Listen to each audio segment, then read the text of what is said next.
주님께서 여러분과 함께 루카가 전한 거룩한 복음입니다. 주님 영광 받으소서.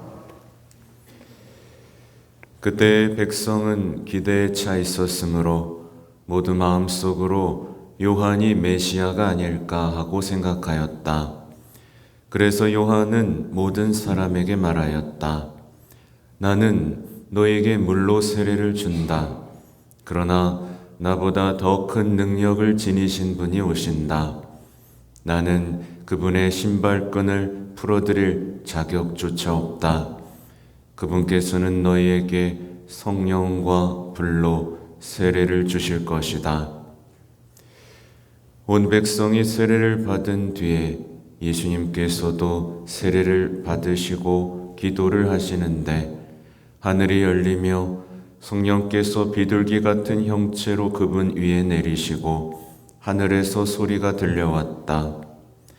너는 내가 사랑하는 아들, 내 마음에 드는 아들이다. 주님의 말씀입니다.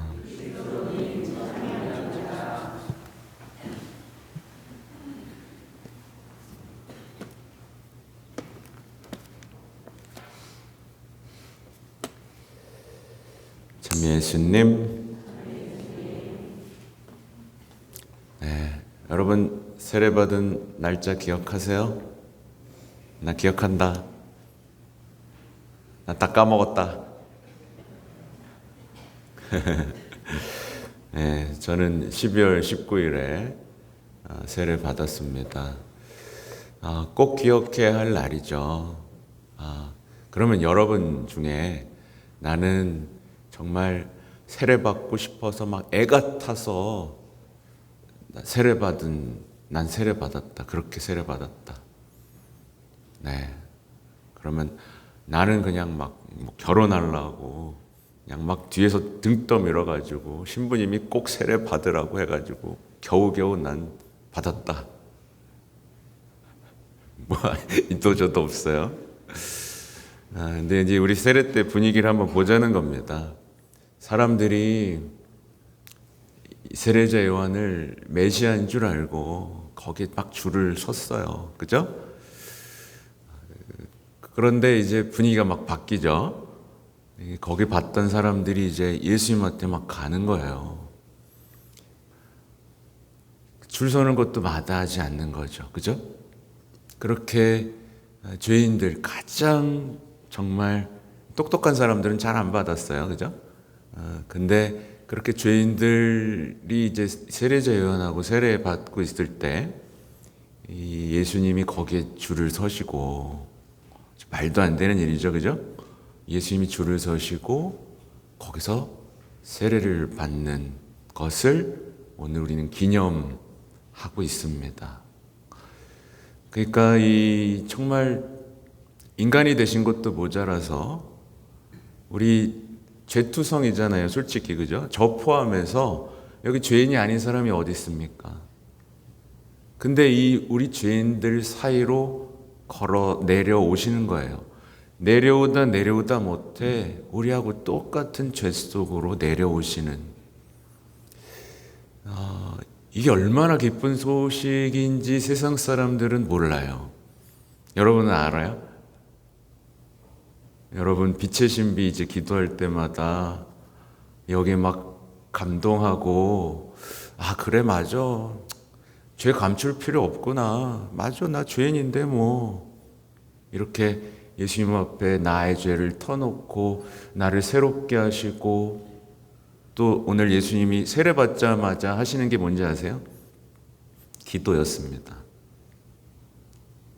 그래가지고 제가 이제 세례 줄 때 항상 가장 중요하게 생각하는 게, 이 사람이 기도할 줄 아는 사람인가? 이거거든요. 아무튼 정말 오늘 아름다운 얘기가 펼쳐지고 있어요.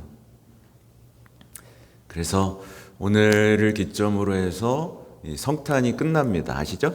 성탄의 신비가 잠시 멈추고 연중 시기가 이제 시작이 돼요. 여러분, 근데 전래 상식 퀴즈로 연중제 1주간이 일주일이 있을까요, 없을까요? 연중제 일주일. 네.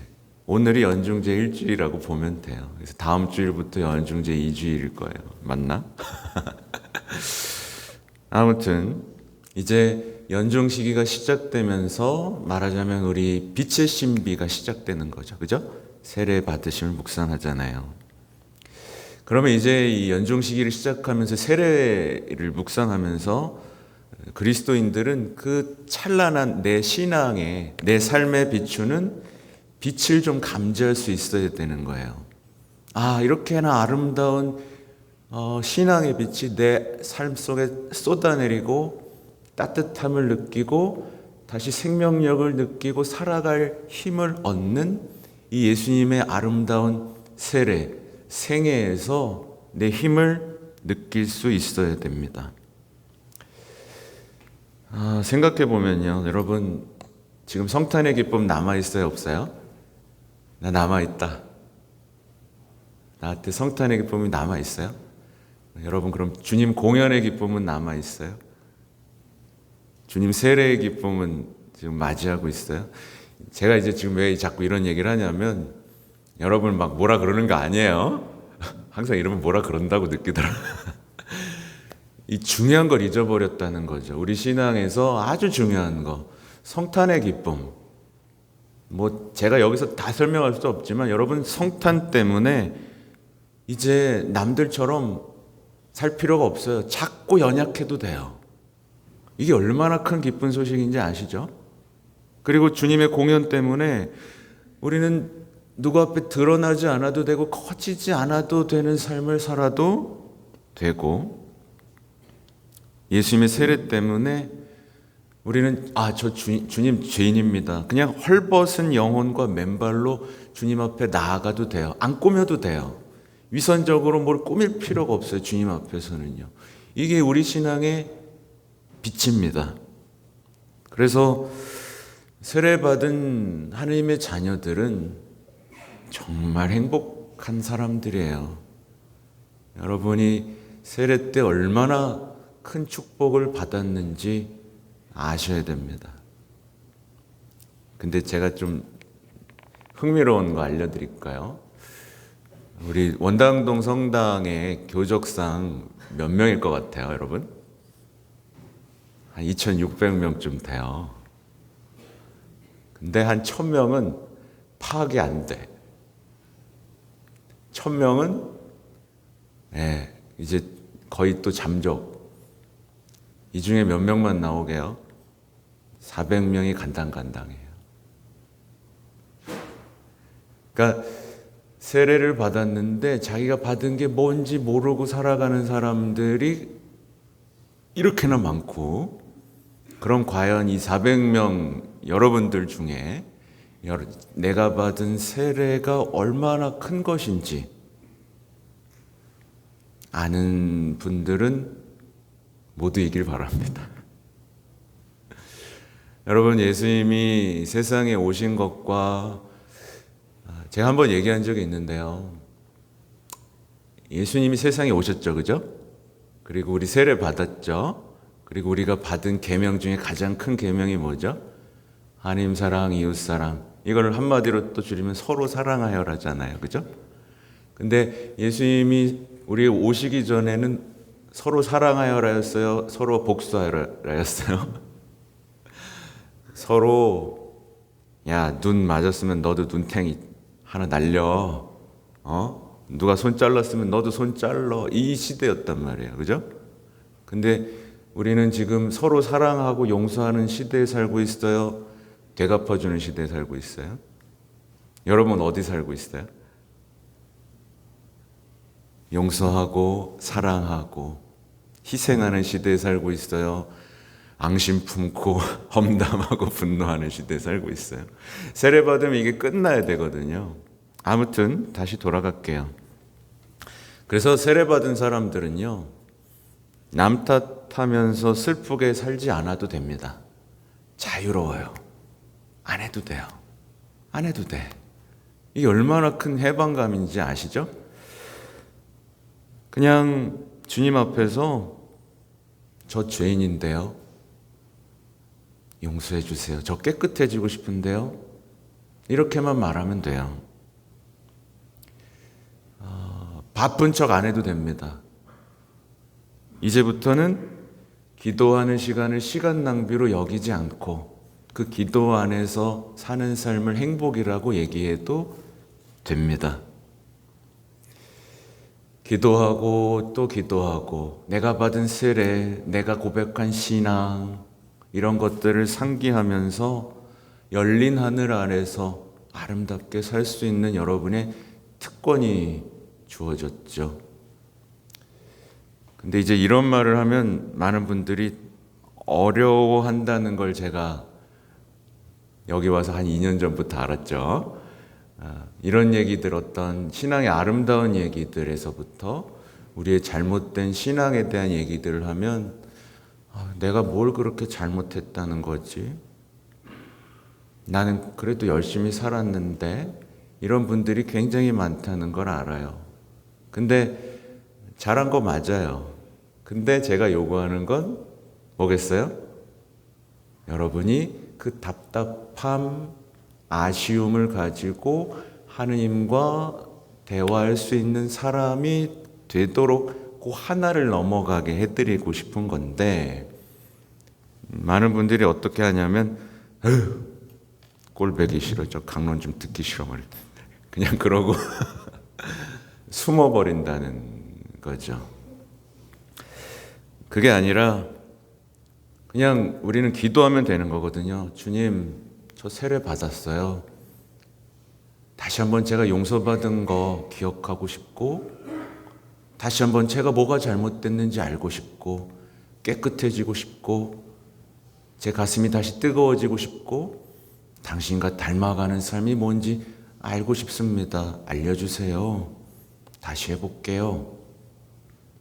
이런 기도를 끈기 있고 인내 있게 할 수 있느냐. 그래서 사실 오늘 복음에서 제일 강조할 수 있는 부분은 세례보다는 기도예요. 그래서 보면 세례를 받으시고 기도를 하시는데 하늘이 열리면서 모든 일이 벌어지죠. 그러니까 사실 우리 신앙이 힘을 잃는 이유는 사실은 제일 중요한 건 이제 기도가 끊어지고, 기도가 어떤 그냥 뭐랄까요, 반복적인 그냥 주술처럼 돼버렸기 때문에 그래요. 사실 기도한다는 건 뭐냐면요, 여러분 한 가지쯤 어려움이 있죠? 여러분? 어려움이 있죠? 어려움도 있고 답답함도 있고, 하나님이 나한테 뭘 원하시는지 모르겠고, 나한테 그죠? 이런 답답함이 있어요. 내 말을 안 들어주시는 것 같고 나한테 관심 없는 것 같은 상황들이 옵니다. 맞죠? 이 상황 속에서 우리와 소통하시려는 하나님께 열린 마음으로 앉아서 인내하면서 그분과 대화를 시도하는 게 기도거든요. 내 말만 하는 게 아니고요. 그죠? 그래서 기도가 이게 되기 시작한 사람은 앞으로 나아갈 수 있는 힘이 생겨요. 힘들 때마다 주님과 소통하면서 주님 힘을 주십시오. 그리고 기도를 계속 기도하면서 이제 뭐랄까요, 하나님이 계시다는 어떤 신뢰가 커지고 희망도 커지고요. 그때부터는 내 삶의 기도가 없이는 못 살게 되는 어떤 그런 체험들이 기도하는 사람의 삶이거든요. 하여튼 그래서 그리스도인들은 이제 세례받은 그리스도인들은 희망이 없어도 희망할 수 있습니다. 왜냐하면 우리는 이미 하나님의 자녀, 하나님의 마음에 드는 일이니까요. 그래서 오늘 복음의 마지막 부분에 이렇게 나오죠. 너는 내가 사랑하는 아들, 내 마음에 드는 아들이다. 여러분, 이런 음성이 여러분 내면에서 지금 울려 퍼지고 있는지 한번 살펴보세요. 아무개야, 너는 내가 사랑하는 딸이야. 너 참 마음에 들어. 지금처럼 계속 해주겠니? 잘 따라오겠니? 이 한마디만 들으면 여러분 어때요? 살만하지 않아요? 살만하지 않아요? 기도할 때 바로 이게 생긴다는 겁니다. 그래서 기도하는 사람들은요, 사랑에 두려움이 없어요. 누가 날 모욕해도, 나를 싫어해도, 실패해도 사랑에 두려움이 없어요. 그래서 보면 우리 시대의 가장 아픈 현실 중에 하나가 고부 갈등 같은 거잖아요. 그죠? 배우자와의 갈등이라든가 여러 가지 갈등들이 있잖아요. 하나님에게 사랑받은 사람은 두려움 없이 사랑할 수 있어요. 그러니까 그 고민들을 헤쳐나갈 수 있는 힘이 생깁니다. 그리고 무엇보다 제가 제일 기도하면서 해방감을 느낀 건 뭐냐면, 이제 사랑과 인정을 구걸하지 않아도 돼요. 나 좀 사랑해줘, 나 좀 인정해줘, 나 좀 칭찬해줘. 이걸 구걸 안 해도 돼요. 왜? 그분이 날 사랑해 주시는데 뭘 내가 사람한테 그걸 구걸하고 비참하게 살아요. 그죠? 사실 우리의 가장 내적인 아픔과 공허 속에서는 아무도 나를 사랑해 주지 않고 아무도 나를 마음에 들어 하지 않는다는 아픔이거든요. 근데 이게 세례받은 그리스도인, 기도하는 그리스도인들에게는 저절로 주어진다. 그래서 여러분, 세례 받았죠? 그죠? 기도하고 있죠? 예. 여러분이 받은 세례를 아무것도 만드는 불행에 놓이지 마세요. 그리고 여러분이 하는 기도가 효과가 없다면 바꾸면 되는 겁니다. 바꾸면 돼요. 다시 배우면 돼요. 물어보면 됩니다. 그래서 세례받은 우리는요, 치유되고 해방됐습니다. 상처받을 이유가 없어요. 누가 나를 모욕하고 너 못생겼어, 너 못됐어, 이런 얘기를 듣더라도 상처받을 이유가 없어요. 이미 우리는 치유됐고 해방된 사람이거든요.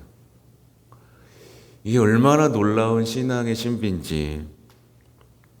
특히 여러분은 천국의 상속자입니다. 알죠? 네, 그래서 제가 여기 왔을 때 약속한 게 있었어요. 여러분 천국 보내드리고 싶다고. 천국 직행. 근데 제가 얼마 전에 어르신들한테 물어봤었어. 네, 천국 바로 갈래요? 좀 여기서 대충 살다가 연옥에 있을래요?